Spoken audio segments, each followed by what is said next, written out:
লোক দেখানো আমল বা ইবাদত আল্লাহ রাব্বুল আলামিনের দরবারে কবুল হবে না। সেটার থেকে সোয়াবও আসবে না, উল্টা এটা একটা গুনাহ এবং নিন্দনীয় কাজ।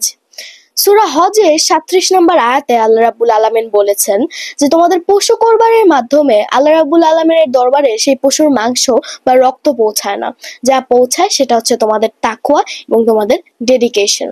সুবহানাল্লাহ। আল্লাহ রাব্বুল আলামিন লোক দেখানো আমল এবং ইবাদতের কথা কিন্তু খুব স্ট্রংলি বলে দিয়েছেন। এখন দেখা যাচ্ছে যে নামাজ, রোজা, দান পর্যন্ত মানুষকে দেখিয়ে দেখিয়ে করা হচ্ছে দুনিয়ার কোনো বেনিফিটের জন্য বা আমাদের পাওয়ার, আমাদের টাকা দেখানোর জন্য।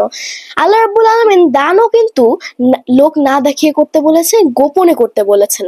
হাদিসে এসেছে যে আল্লাহ রাব্বুল আলামিন বলেছেন যে দান এমন ভাবে করতে হবে যেন তোমার এক হাত দিয়ে দান করলে তোমার অন্য হাতও না জানে। এত গোপনে দান করাই কিন্তু আল্লাহ রাব্বুল আলামিনের কাছে আরো সম্মানের এবং আরো পছন্দের। নামাজ, রোজা, দানের পাশাপাশি কোরবানিও কিন্তু লোক দেখিয়ে করা যাবে না, যদিও কোরবানিকে কিন্তু ফরজ করা হয়নি। পশু কোরবানি আল্লাহ রাব্বুল আলামিনের উদ্দেশ্যে, এ নিয়ে দুটো মতামত আছে ইসলামে। এক হচ্ছে যে পশু কোরবানি ওয়াজিব, আর একটা মতামত হচ্ছে যে পশু কোরবানি সুন্নতে মুআক্কাদা।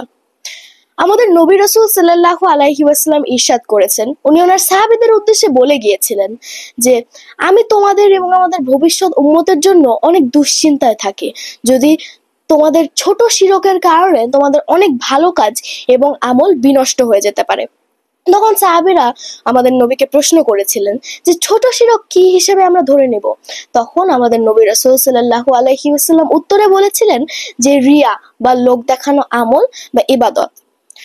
হাদিসে এসেছে যে লোক দেখানো আমল বা ইবাদত যে করে, যে দেখিয়ে দেখিয়ে বা লোক দেখানোর জন্য বা একে দেখানোর জন্য ওকে দেখানোর জন্য কোনো রকমের আমল, ইবাদত বা ভালো কাজ করে থাকে, এবং সে যদি আল্লাহ রাব্বুল আলামিনের দরবারে গিয়ে বলে যে হে আল্লাহ, আমি অনেক দান করেছি, আমি অনেক ভালো কাজ করেছি, আমার অনেক সওয়াব থাকার কথা, তখন আল্লাহ রাব্বুল আলামিন উত্তরে বলবেন যে তুমি তো সেটা আমার জন্য করনি, তুমি তো এর জন্য করেছো, ওর জন্য করেছো, ওদের দেখানোর জন্য করেছো, তুমি তো আমার কাছে কোনো প্রতিদান পাবে না, যাও ওদের কাছে গিয়ে দেখো কোনো প্রতিদান পাও নাকি।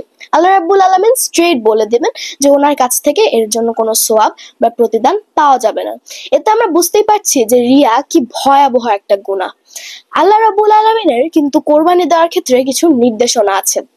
এখন যে পশু কোরবানি দেওয়া হচ্ছে এর বংশ নিয়েও কথা বলা হচ্ছে, এটা আমেরিকা থেকে আনা হয়েছে, এটা প্লেন দিয়ে আনা হয়েছে, এটা একটা অস্ট্রেলিয়ান গরু, এগুলো কিন্তু মোটেও ইম্পর্টেন্ট না। ইম্পর্টেন্ট হচ্ছে আল্লাহ রাব্বুল আলামিন আমাদের কি নির্দেশনা দিয়েছেন পশু কোরবানির ক্ষেত্রে। যেমন সেই পশু প্রাপ্তবয়স্ক হতে পারে, একটা পর্যাপ্ত বয়স তাকে পৌঁছাতে হবে।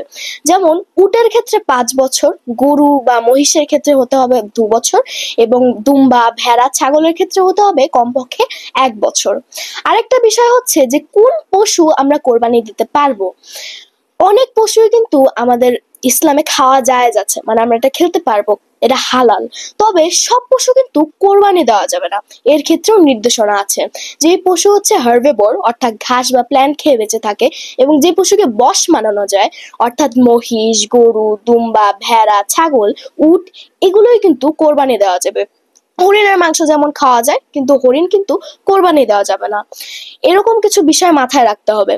হাদিসে আরো এসেছে এবং অনেক আয়াতে অনেক ইসলামিক স্কলাররাও বলে থাকেন যে কোনো ডিফেক্টিভ পশু কোরবানি দেওয়া যাবে না। যেহেতু আল্লাহ রাব্বুল আলামিনের উদ্দেশ্যে আমরা এটাকে একটা স্যাক্রিফাইস হিসেবে থাকছি, এটা একটা ইম্পর্টেন্ট বিষয় মাথায় রাখতে হবে।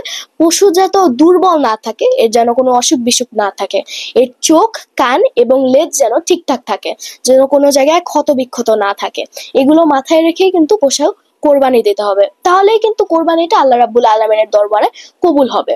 এখন দেখা যাচ্ছে যে বিশাল বিশাল গরু, ছাগল লাখ লাখ টাকায় কেনা হচ্ছে এবং সেটা সোশ্যাল মিডিয়ায় ভিডিও করে ছেড়ে দেওয়া হচ্ছে। হাজার হাজার মানুষ, শত শত মানুষ সেগুলো দেখতে আসছে। এগুলো কিন্তু লোক দেখানো কোরবানি, এটাকে কিন্তু তাই বলা যেতে পারে। এটা হচ্ছে রিয়ার একটা পারফেক্ট এক্সাম্পল। মানুষকে দেখানোর জন্য, নিজেকে আরো ক্ষমতাবান বা নিজেকে আরো সম্পদশালী হিসেবে পরিচিত করার জন্য, দুনিয়ায় বেনিফিট পাওয়ার জন্য কোরবানি করলে কিন্তু সেটা আল্লাহ রাব্বুল আলামিনের দরবারে কবুল হবে না। Do not forget the main rules and the main purpose of sacrificing an animal towards hour beloved Lord. So এটা সবসময় মনে রাখতে হবে, এবং রিয়ার মতো একটা ভয়াবহ গুনাহ থেকে যেন আমরা দূরে থাকতে পারি, এজন্য আল্লাহ রাব্বুল আলামিনের দরবারে সবসময় প্রার্থনা করতে হবে। Be careful everyone. ধন্যবাদ, ভালো থাকবেন সবাই। আল্লাহ হাফিজ, আসসালামু আলাইকুম।